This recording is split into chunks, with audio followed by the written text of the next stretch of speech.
Streaming. Hi, good morning. Happy Monday to everyone. Hope you had a good weekend.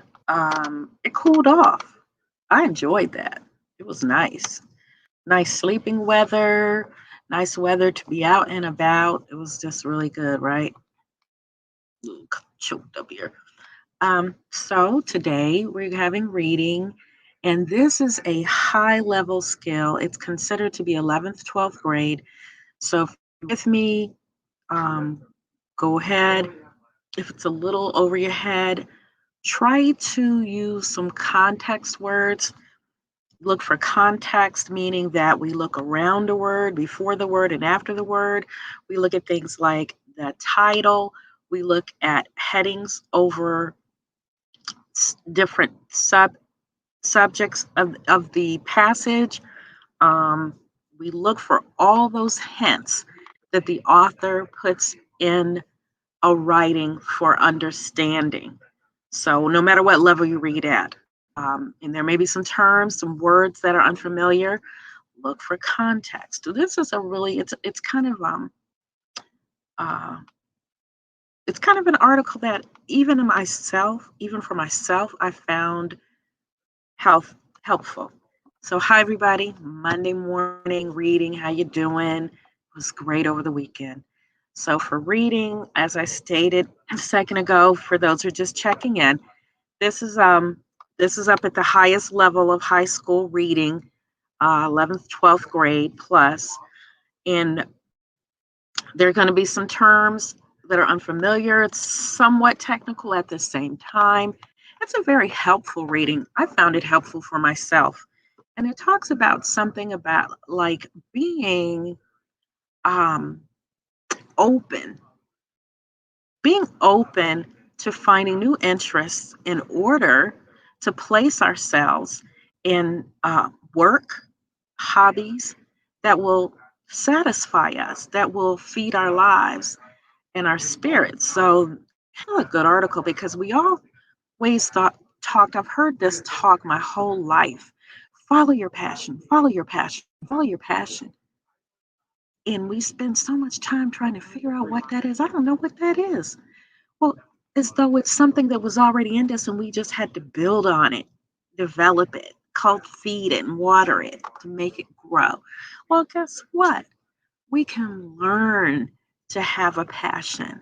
If we're open, we can learn to find work that is meaningful to us, find interests that feed us and make life worth living. So let's go ahead and look at this first article. I'm going to share with you. This was important. It's about a new way of looking at losing because I believe in this life that everything is a lesson, right? So we shouldn't consider missing the mark failure. We shouldn't consider losing when we're talking about personal lives. Um, Oopsie doops, I just did that. I'm sorry. I did that. We shouldn't consider these as missteps, but it's all about learning, right? It's all about learning and what we can get from our experience along the way. So we have this dude here sitting here all sad on the stoop, but let's take a look at what some people have described as failure. First, I want to look at uh, two terms in the dictionary here and then a glossary. The first one is cacophonous, which means in music or involving a harsh discordant, not chords that go together, but dis means apart, mixture of sounds. But in this case, let's see if the author really used that literally or if he was making a metaphor, if he's using that term to stand in for something, another sensation other than hearing. And then second one that you'll see, it's a Japanese term, mano no aware. Aware, aware, mano no aware. It's the understanding that everything in life is temporary. Being young, um, relationships sometimes, the changing of the seasons, that we're not supposed to be sad about it, but we're supposed to understand about it and appreciate them in their time. And that's where the beauty comes from, appreciating that it is in its time that it came and went. And that we, when it was here, we loved on it and we took it all in. And that's about life in general. This is about how to better appreciate life. Let's take a look at our article. And it's called, very interesting here, Happiness is a Glass Half Empty. Okay, once you go away. All right, there we go. Happiness is a glass half empty. Oh, what you do?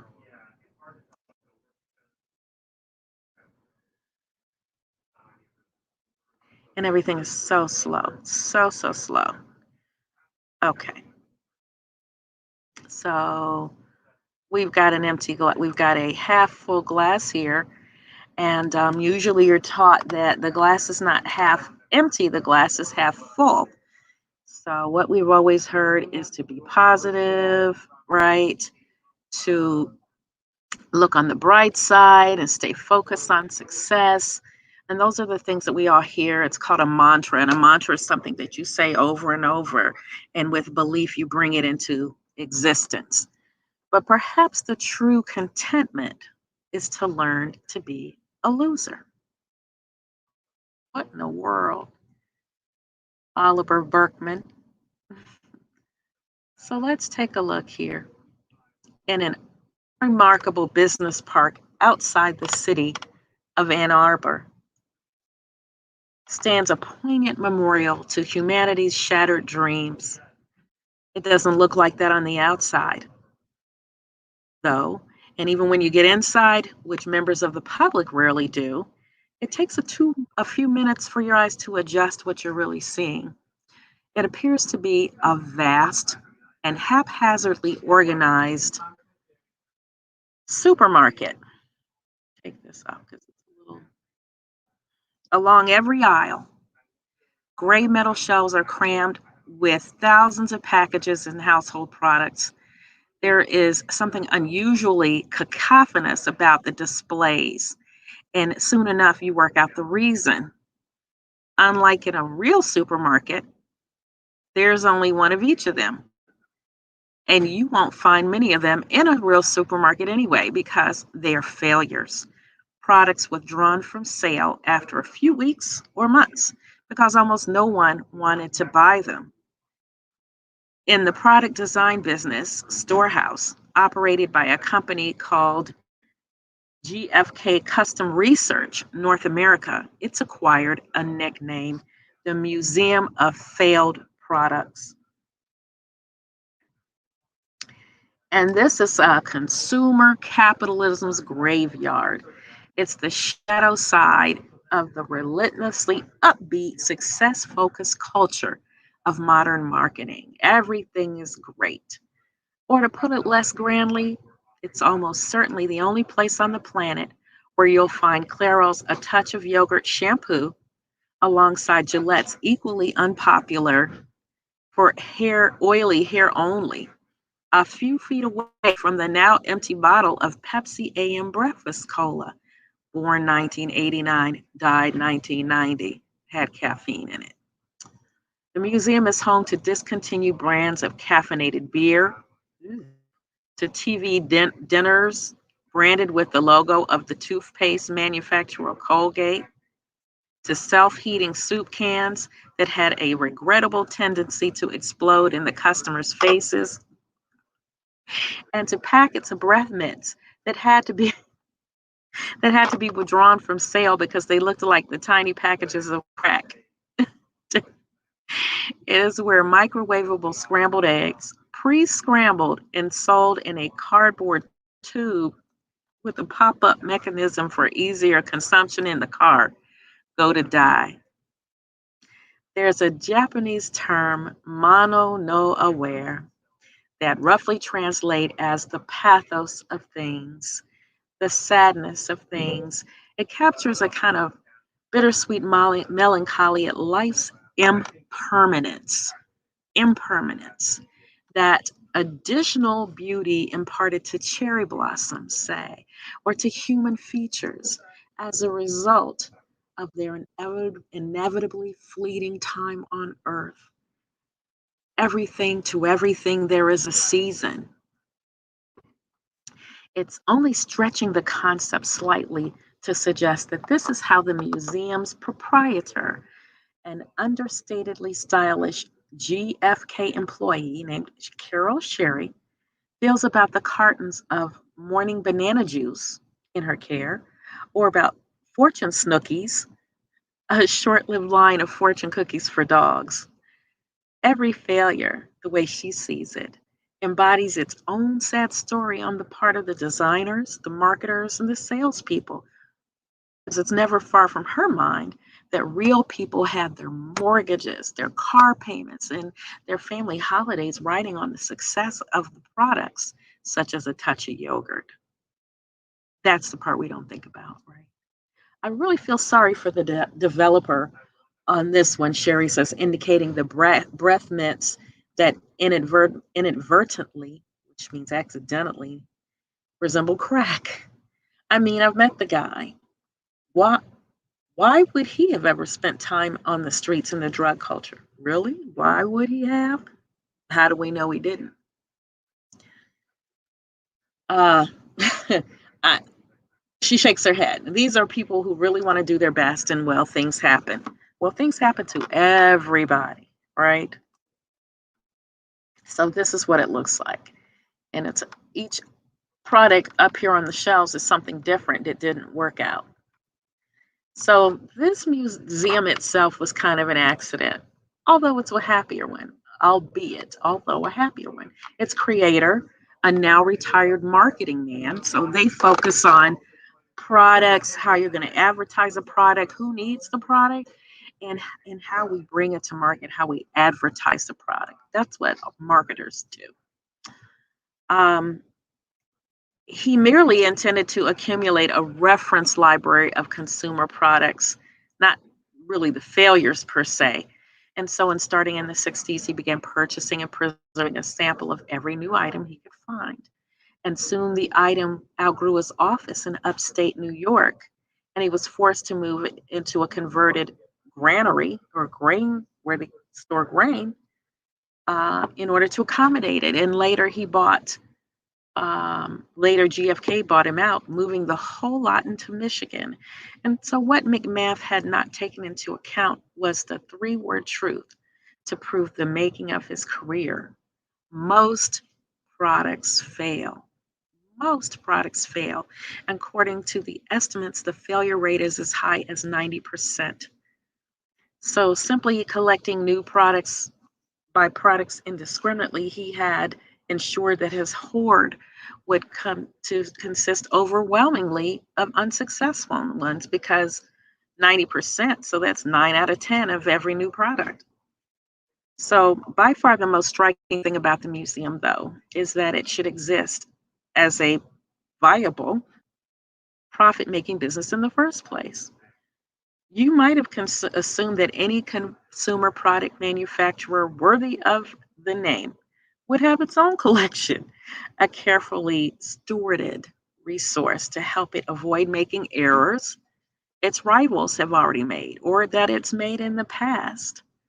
And yet the executives who help it to, and yet the executives who arrive every week at Sherry's door um,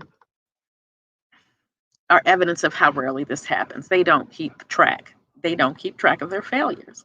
So product developers are so focused on the next big thing, the next big success, so unwilling to invest time or energy thinking about the industry's past failures. That's how you keep doing it, isn't it? That they only belatedly realize how much they need to access GFK's collection. Those who forget the past are condemned to repeat it. Most surprising of all is that many of the designers who have found their way to the museum have come there to examine or have been surprised to discover products their own companies had created and then abandoned. They were apparently so averse to dwelling on the unpleasant business of failure that they didn't even keep samples of their own disasters. Wow. You want to know why products cost so much? That's the reason. Failure's everywhere. It's just that most of the time we'd rather avoid confronting it. So here we go. Behind most of the modern approaches to happiness and success is the simple philosophy of focusing on things going right. But ever since the first philosophers of ancient Greece and Rome, Africa, Africa, dissenting perspective has proposed the opposite. That it's our relentless effort to feel happy or to achieve certain goals, and that's what makes us miserable and sabotages our plans. Hear me now. And that it is our constant quest to eliminate or ignore the negative, insecurity, uncertainty, failure, sadness, is that it causes us to feel so insecure, anxious, uncertain, or happy in the first place. Hear me now. This does not have to be depressing. And what it does is it points to a different approach, a negative approach to happiness that entails taking a different stance toward most of those things that we're trying so hard to avoid. This calls learning to enjoy uncertainty, embracing insecurity, and becoming familiar with failure. In order to be truly happy, we might need to be willing to experience more negative emotions, or at least to stop running so hard from them. How do you know what contentment is? How do you know what success feels like if you've never looked at failure and understood it? Wow. In the world of self help, the most overt expression with optimism is a tech known as positive visualization, right? Just seeing it, thinking positive, having a mental picture of things going out on good. So they're more likely to do this if you see yourself being successful. Hmm. But let's think about this. There is a scientist that says that a well functioning mind may be built so as to perceive the odds of things going well as greater than they really are. Huh. Non-depressed people, people who don't have sadness, persistent sadness, generally have a less accurate and overly optimistic grasp of their true ability to influence events than those who are suffering from depression. So maybe you are depressed because you really are seeing things in a more realistic picture. However, we don't have to do that. Aside, there's problems with this aside from just being disappointed when things don't turn out well. So let's look at positive fantasies about the future. What happens? Spending time and focusing energy on how well things can go actually reduces people's motivation to achieve them. Uh-oh. So if you're spending all this time thinking about it, you're not as likely to try it because of the failure, because of the possibility of failure that you never examine. Wow. Wow, wow, wow. So in in this, they did an experiment and people were encouraged to think about how they were going to have a really great week at work, and they ended up achieving less. So in this experiment, they made people mildly hydrated, a little bit thirsty, and then some were taken through an exercise where they wanted you to picture drinking icy, refreshing glass of cold water. And so in the other people, um, these people then they had a low energy, their blood pressure went up, they they couldn't really get into that motivation. So what they did is the positive visualization made them relaxed and they didn't want to go out and do anything. So what we need to focus on again then is it'd be that what we need to think about is happiness. And we don't chase after enjoyable circumstances, but we try to get calm toward our present circumstances. So we turn toward negative emotions and experiences and examine them. So, yes, things are not the way they should be right now. And I get that.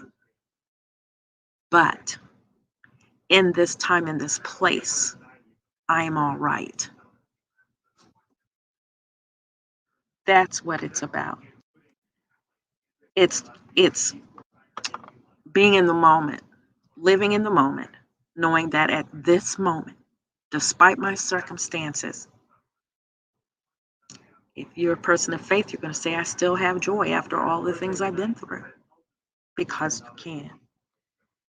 So, what this also leads us to think is that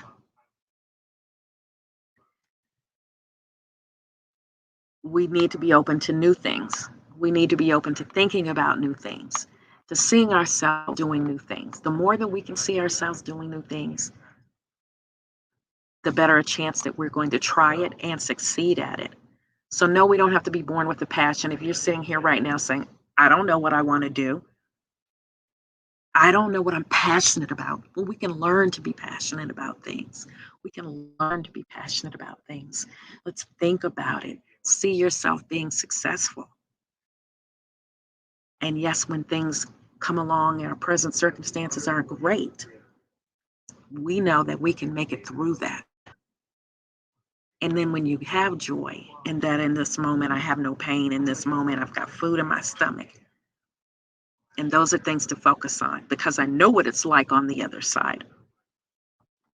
So then we can be less anxious about our current circumstances, knowing that life isn't always that way, but it's not always going to be as bad as we fear it is. So those who are more realistic can have greater attempts at being happy. I'm not going to read this whole thing because it's a big, big article. But let's look at this last paragraph. We want to embrace failure as a technique for succeeding, for achieving success. There's an openness and honesty in failure, a down-to-earth confrontation with reality that can seem to be lacking at higher altitudes. Perfection is something that many people want to have, yet at the bottom, it's driven by fear to avoid failure at all costs, and it's exhausting. There's a greater connection between perfectionism and suicide than between hopelessness and suicide. So it's about that not being a perfect person. So we know that we don't have to be perfect. We know that our situation right now doesn't have perfect, but we have the tools to survive it. And we also understand that we can cultivate passions for living just by understanding that life is a blessing, that it is a temporary situation, and it is a blessing. It is something given to us, and that people in our space, we appreciate them for the time we have them. And that's where true contentment and happiness comes from. I know I ran long. I'm so sorry. Let me just get to the lesson real quick. I want you to go in, nope, not in that. Sorry about that. I want you to go here and take a look. This is your homework, and you don't have to do it all. I'm going to show you real quick, and we're going to wrap this thing up. Positive, negative thinking, power of negative thinking. What is she talking about? So, I want you to take a look at questions 1, 2, 3, for questions 1, 2, 3, and 4. That's all. That's it. We'll talk about it on Wednesday. Everyone be well.